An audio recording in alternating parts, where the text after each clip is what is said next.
Boa noite. Os encarnados também podem participar. Boa noite. Como que melhora, né? Que alegria. Alegria imensa poder estar de volta aqui nesta casa. E hoje, em noites como tantas extraordinárias que vocês vivem aqui falando de Jesus.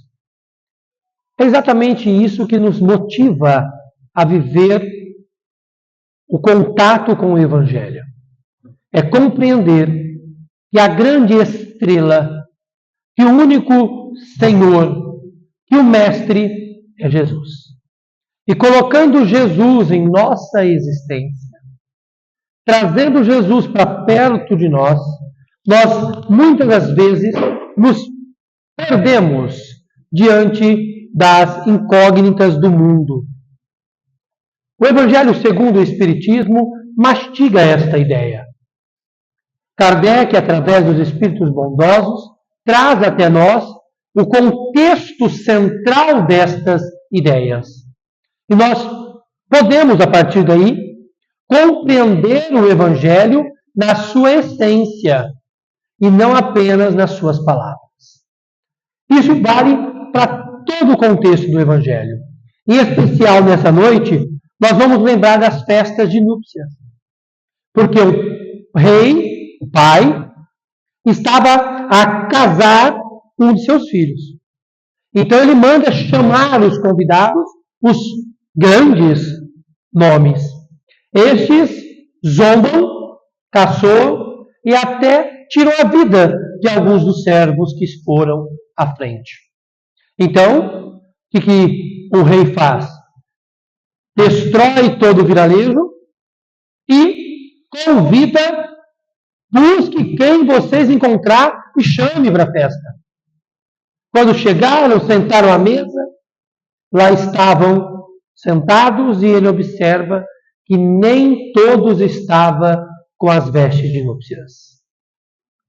Joga-os às trevas, porque muitos são chamados, mas pouco os escolhidos.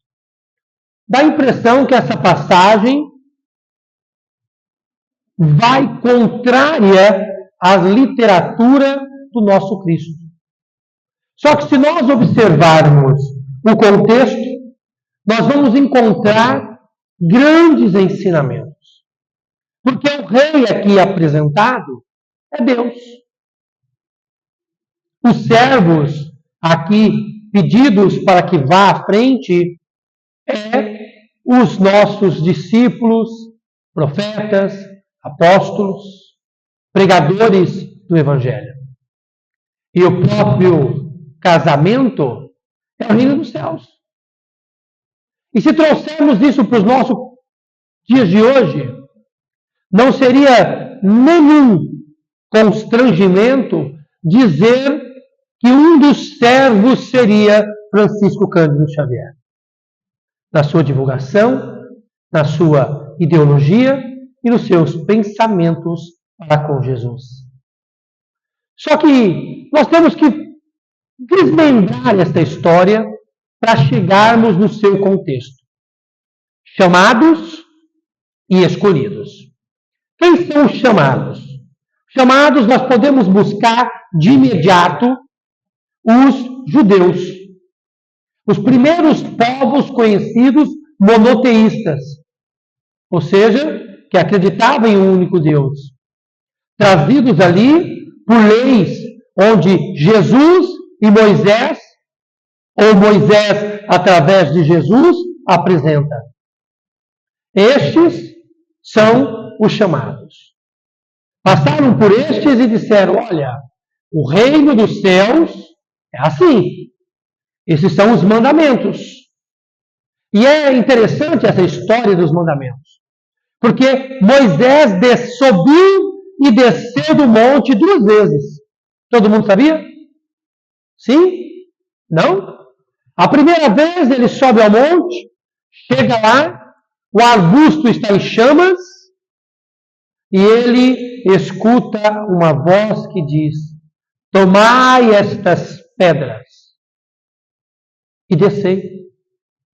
Ali estava já escrito os 10 mandamentos. E Moisés põe-a debaixo dos braços e vai descendo. Eu imagino que um terreno pedregoso, íngreme, difícil. E quando ele está nas proximidades da aldeia, ele percebe que o povo continuavam a adorar bezerros de ouro, continuavam a pensar como era. Moisés, tomado por ira, joga as pedras e as quebra. Tomado do remorso, sobe novamente. E lá, mais uma vez, a presença de Jesus e o arbusto em chama diz a ele: tomai, lapidai e escrevei o que eu vou ditar. E aí Moisés escreve novamente os mandamentos. Desce então e leva os mandamentos à humanidade. É interessante isso, porque poucas pessoas se concentram no texto, no desenrolar da história. Nós encontramos ali Moisés tomado por ira, destruindo as pedras. E depois, arrependido, volta novamente ao monte. Somos diferentes? Quando a gente se irrita, a gente diz assim: ai, me perdoa, eu falei sem pensar. Ou a gente diz assim: olha, eu até posso te perdoar, mas nunca mais fale comigo. Se possível, não passe nem à minha frente. Somos diferentes? As guerras mudaram. Hoje nós estamos combatendo inimigos mais ferozes, mais difíceis do que os impiedosos do passado. Está aqui dentro. Nós nos concentramos quantas e quantas vezes em um aparelho celular, à frente de um computador, ou nessa facilidade de assistir o que quer na TV nos dias de hoje, escolher o que quer, e nós esquecemos muitas vezes daqueles que estão do nosso lado, junto de nós. Muitas vezes os filhos, presos na tecnologia, não sabem nem se os pais estão em casa. Outras vezes, pais que também são frenéticos pela tecnologia, não conseguem dizer que horas o filho saiu ou chegou. Diferente dos nossos pais. Porque a minha mãe só dormia quando eu chegava da faculdade. Ficava esperando, rolando para a cama até o portão abrir. Hoje, nós estamos presos em uma facilidade de informação. Só que nós usamos esta informação para o entretenimento, e não tem nada errado com isso. Nós usamos esta informação para entreter, e não há nenhum problema com isso. Mas também usamos esta informação para prejudicar. Quantas vezes a gente vê um comentário em uma rede social qualquer falando mal de alguém? Eu vi recentemente, e é por isso que eu quis abordar isso, porque tem tudo a ver com o nosso tema. Eu vi recentemente uma pessoa, minha amiga, comentar na rede social, e ela mora em São Francisco, e ela comentou na rede social dela que o vizinho dela havia passado com o veículo sobre as plantas dela. E ela estava muito irritada com isso. Ponto final. Fez um desabafo. Às vezes não era necessário, mas ela fez um desabafo. Mas o que me chamou a atenção foi os comentários abaixo. Muitos que não sabem nem quem ela é. Porque a maioria dos nossos amigos nas redes são pessoas desconhecidas. São os tidos amigos virtuais. E esses diziam para ela: tem que brigar com ele, chama a polícia, passa nas dele também. Como se fossem juízes de uma verdade que eles mesmos não conheciam. Os convidados, os chamados, atendem o convite ou não. Você é convidado constantemente. Somos chamados constantemente. Na obra de André Luiz, Os Mensageiros, ele vem nos narrar que a equipe espiritual, em constante trabalho, está percorrendo caminhos, policiando as nossas falhas, tentando corrigir os nossos desvios e nos apresentando oportunidades para não nos perdermos. Só que nós, mesmo quando temos as famosas intuições, mesmo quando dizemos assim, tem uma coisa me dizendo para que eu não faça, tem uma coisa me dizendo para que eu não vá, a gente ainda faz. A gente ainda vai. Estamos em evolução. Sim, estamos em evolução. Mas até quando estaremos dando murro em ponta de faca? Até quando estaremos acreditando fielmente que somos perfeitos? Porque o crivo de perfeição não é o que você pensa, é o que Jesus ensinou. O crivo da perfeição não é o que você acha, é o que Jesus apresentou. Um grande exemplo é quando ele diz: perdoe seus inimigos. Ame os seus inimigos. Ele não disse, olha, ame alguns. Ele disse, ame os seus inimigos. E outrora, ame o próximo como a si mesmo. No mesmo contexto, ame a Deus sobre todas as coisas. Os meus discípulos serão reconhecidos por muito se amarem. Todos os ensinamentos, portanto, traz para a gente uma lei transcendental: amor.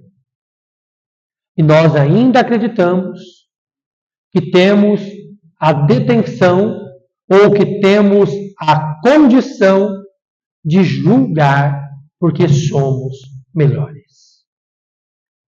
Será que é assim que se escolhe pessoas? Será que Jesus usa do reino dos céus, de toda a transformação moral, simplesmente para dizer para a pessoa: te falei que você estava errado? Se eu tivesse me ouvido, você não tinha quebrado a cara. Será que o nosso crivo, a nossa análise é perfeita? Será que somos perfeitos? Porque Jesus chama a nossa atenção. Sede perfeito, como perfeito é o nosso Pai. A perfeição é de Deus. E Jesus humildemente recusava todos os adjetivos e reportava todos estes a Deus. Bom é o meu Pai que está no céu. Transformava aquilo que diziam para aquilo que realmente precisava ser. Apresentava de verdade a real condição das nossas vidas. Certa vez, um garoto com muito interesse de ir para um baile. Então ele olha para a mãe e diz assim: mãe, eu já tenho 21 anos, eu quero ir no baile. Olha, meu filho, por mim, tudo bem. Veja com seu pai. Não, eu não vou ver com o pai, nunca, o pai não vai deixar e eu preciso do carro. Não. Se você quiser ir ao baile, Você vai a pé. Logo 2 esquinas. Não, mãe, eu quero ir de carro. E ela se recusa, e assim foi feito. Chegou a noite, o filho insiste ao pai para ir ao baile. O pai pega então a chave do carro, coloca no quarto com ele e diz: de carro você não vai.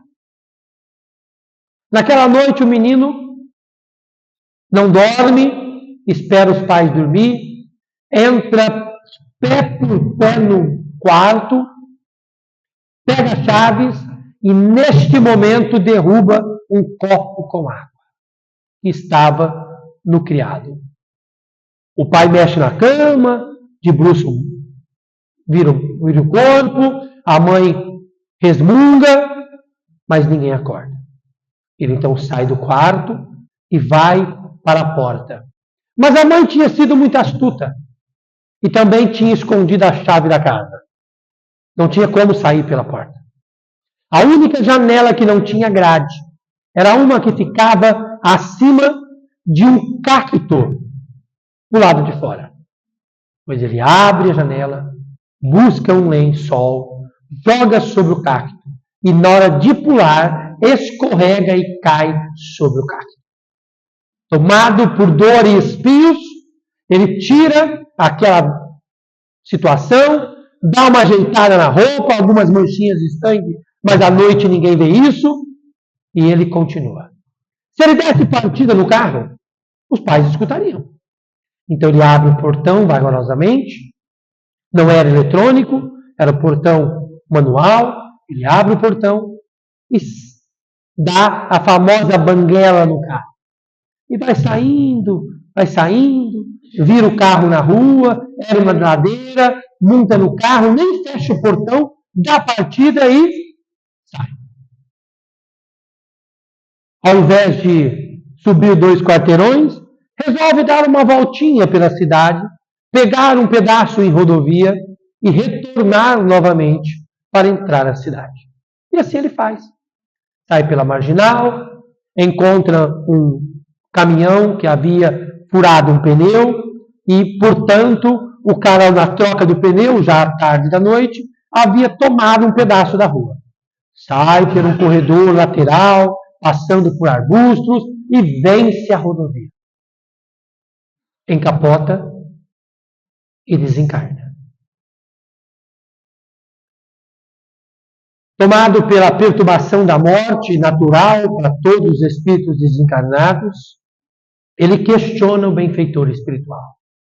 Poxa, eu que tanto respeito a Jesus, não durmo uma noite sem orar, e ninguém me ajudou, ninguém me mostrou que eu iria morrer, que eu iria desencarnar nesta noite. Aí vem a grande lição. Como não?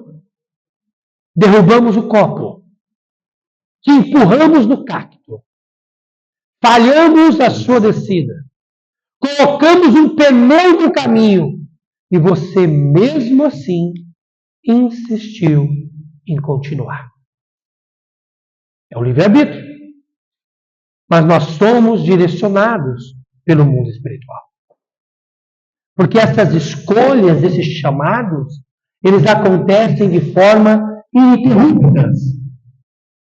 Nessa situação, nós podemos posteriormente lembrar de outros povos, propriamente aqueles derivados que tiveram profetas como Elias, como João Batista, Elias novamente apresentado, ou mesmo aqueles que viram Jesus pregando. E cada uma desses povos tiveram o chamado. Quando Kardec foi chamado para codificar a doutrina, o Espírito de Verdade diz para ele uma coisa impressionante. Só que, devido ao trabalho, o seu tempo na Terra vai ser abreviado. Ou seja, em outras palavras, nós precisamos de você, mas você vai morrer mais cedo. Essas são as palavras. E Kardec foi. Kardec criou um sistema, um método científico para entender e compreender o que estava vivendo, que até hoje nos impressiona.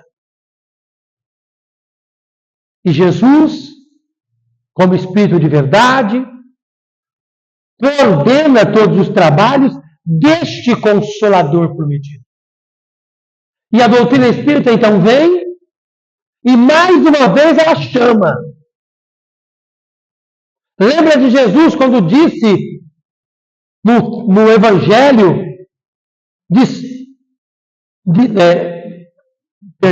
abandone tudo o que tem e me siga.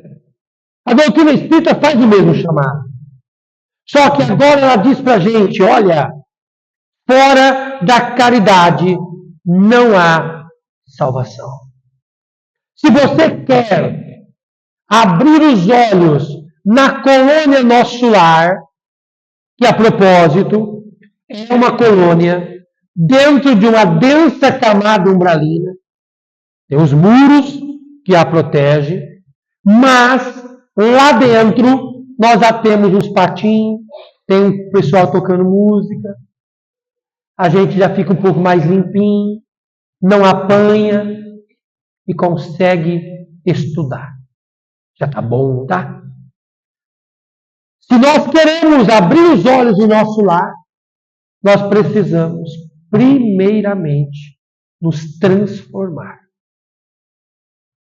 O chamado chegou. É para cada um. Fora da caridade, não há salvação. Se você quer ter o direito aos céus, se concentre no amor.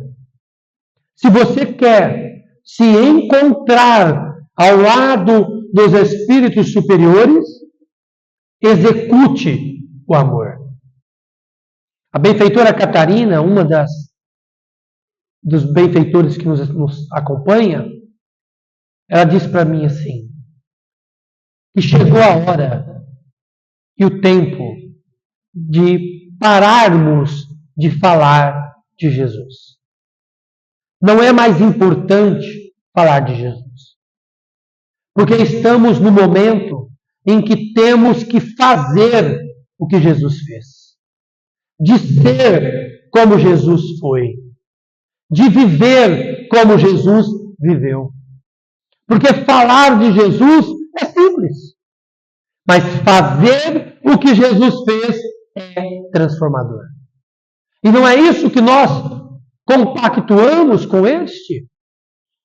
Nos transformar em homens novos? Abrir mão das vestes de outrora para sermos espíritos melhores? Porque nós estamos aqui, meus irmãos, tentando entender esse processo do Cristo há mais de 2000 anos.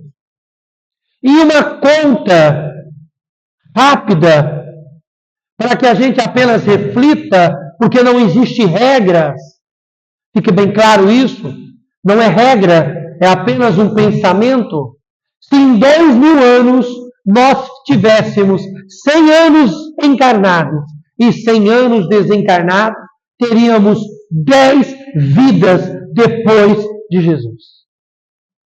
10 novas encarnações depois de Jesus. E em 10, no mínimo, 10 encarnações depois do Cristo, o que aprendemos? O quanto mudamos? Isso é pessoal. Eu não estou dizendo que tem alguém atrás ou para frente. É uma chamada pessoal. Reflita. Quem você de fato é perante ao chamamento de Jesus? Você ainda está sem as vestes nupciais? E o que são estas? A transformação moral? Estamos, pelo menos, tentando? Lembra-se do conforto da doutrina. Reconhece-se o verdadeiro espírita aquele que luta contra as suas más tendências. Então não é o perfeito, mas é aquele que quer se mudar, que quer se transformar. Lucas, o evangelista, em todo o teu evangelho, ele fala de uma forma mariana, com doçura, porque este esteve junto de Maria e João na casa do caminho. Lucas, era cético, um médico que não acreditava no sobrenatural, que não acreditava em nada que viesse depois da ciência. Mas ele ouviu falar de um judeu que havia sido crucificado e mesmo assim se apresentou vivo. Curioso, ele ainda ouve falar de um homem perseguidor, assassino de cristãos, que havia se convertido no caminho de Damasco, transformado tanto que mudou de nome, antes Saulo, agora Paulo de Tarso. E ele vai às masmorras visitar Paulo de Tarso. Paulo de Tarso, na sua carta aos Efésios, ele cita Lucas como médico amoroso. Lucas, então, apresenta-se a Saulo, a Paulo, agora, compreende um pouco, sente um pouco dessa nuance e vai visitar Maria. E se observarmos o texto do Evangelho de Lucas, nós vamos encontrar a anunciação com uma propriedade maior do que os outros evangelistas, porque foi Maria que disse, foi Maria que contou. Em Atos dos Apóstolos, mesmo autor, Lucas, continua ainda vivenciando esses paradigmas de transformação. E o grande instante de Pentecostes é quando desce sobre aqueles a revelação da verdade absoluta. E que precisou mais de 1500 anos para que nós amássemos um tanto suficiente, que nós seguíssemos as regras do Cristo um tanto quanto suficiente para que o Consolador prometido chegasse. Em palavras do Cristo, se me amares e seguires meus mandamentos, rogarei ao Pai para que envie outro Consolador, conhecido como verdade, ficará com vocês eternamente. A doutrina espírita é o ponto final de todo o processo do Evangelho. A doutrina espírita é o véu rasgado de todas as máculas do Evangelho. Todas as verdades estão no Evangelho. O que está errado é de natureza humana. Jesus é o único caminho. É a única verdade que nos leva à vida eterna. Somente através deste. E a doutrina espírita vem e leva de volta Jesus à vida. É o Cristo redivivo, como Chico gostava de chamar. E Jesus redivivo, aqui nesse instante, mostra para a gente qual é a transformação necessária para a nossa mudança. Então, essa parábola direciona os nossos pensamentos que não basta ser chamado, precisa ser escolhido. E para ser escolhido, precisa se destacar, estar despido da mágoa, do ódio, da inveja, estar despido de preconceitos, despido de pensamentos impuros, estar despido de falta de oportunidades. Porque todas as vezes que o chamado chega, a gente encontra desculpas. Hoje não dá para ir ao centro. Embora uma quinta-feira, eu tenho compromisso com uma festinha em família. Eu não vou hoje participar da campanha que a Casa Espírita oferta, tão necessária a caridade material, ainda nos mundos, porque eu tenho que dormir um pouco mais. Então, sempre que o chamado chega junto uma desculpa. A escolha, ela é pessoal. Ela é intransferível. É a hora de sacudir a poeira, olhar e aceitar Jesus como o Senhor. É a história da porta estreita. Porque na porta larga, a gente passa despercebido, carregando até o sofá nas costas, para poder ficar um pouco mais confortável. Mas na porta estreita, nós temos que se despir muitas e muitas vezes daquilo que dói. Temos que nos despir daquilo que faz falta. Lembra de muitas e muitas histórias que a gente ouve as nossas vozinhas contar, que não comiam carne na quaresma. Lembram disso? Que faziam jejum em determinadas épocas do ano. Era uma forma de encontrar esse sacrifício. Sacrifício, aos olhos de Deus, não é necessário. Porque a mudança tem que ser íntima. Você tem que transformar-se para encontrar o reino dos céus. Se olharmos então para Jesus e pensarmos nesta frase, muitos os chamados e poucos os escolhidos, podemos refletir diante de todas as situações. O que somos? Apenas chamados ou escolhidos? E resposta imediata. A doutrina espírita são escolhidos. Porque aqui nós temos a lapidação de toda a nossa alma. É claro que depende muito mais do que você faz do que aquilo que você fala. Quantas vezes a gente vê grandes oradores falar do Cristo com propriedades, mas dentro do lar continua o mesmo carrasco, a mesma ausência de amor. Quantos são os que fazem isso? O Chico contava uma história que a gente não sabe dizer se é real ou se era uma forma de parábola. Mas ele dizia que havia um homem que presidia uma casa muito importante, um centro espírita muito importante.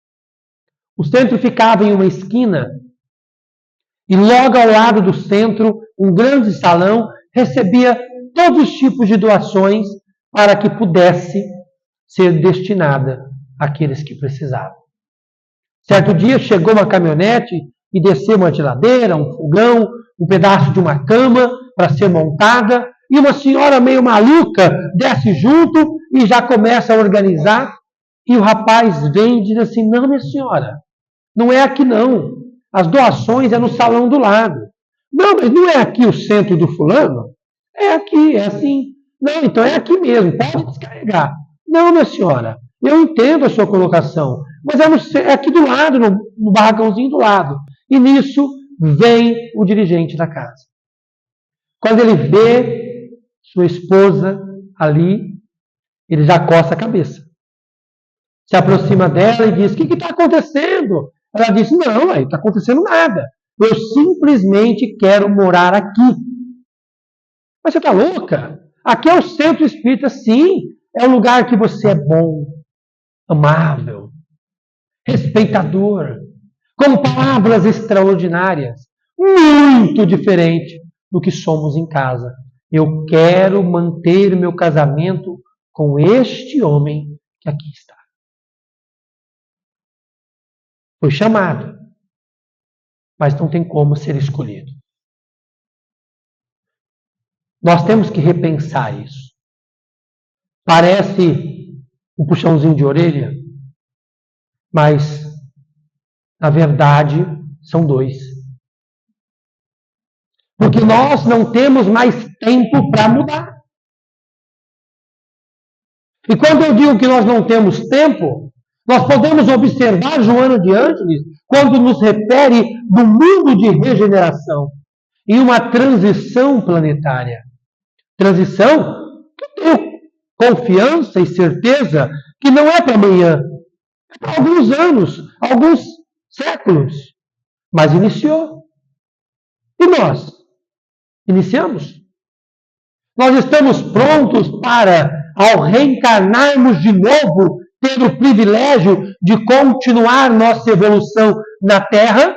Ou, a exemplo dos capelinos, deixaremos de ser escolhidos e seremos remanejados para outro lugar, exilados para outro planeta?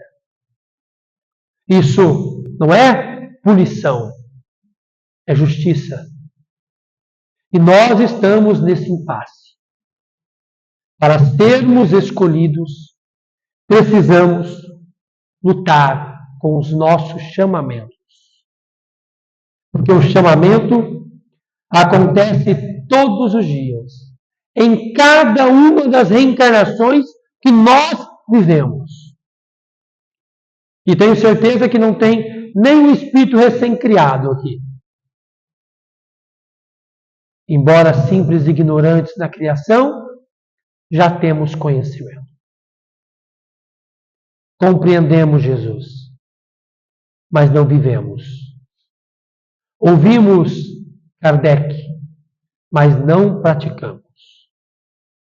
Estudamos as obras de Chico Xavier, mas não confiamos. E a ausência da prática, da confiança, faz a gente deixar de se transformar. E a reforma íntima, tão cobrada nas casas espíritas, na doutrina dos espíritos, vem e nos diz: siga-me. E quando disser Senhor, Senhor, lembrei que Jesus é o único mestre. Que Ele nos proteja e nos abençoe, agora e sempre.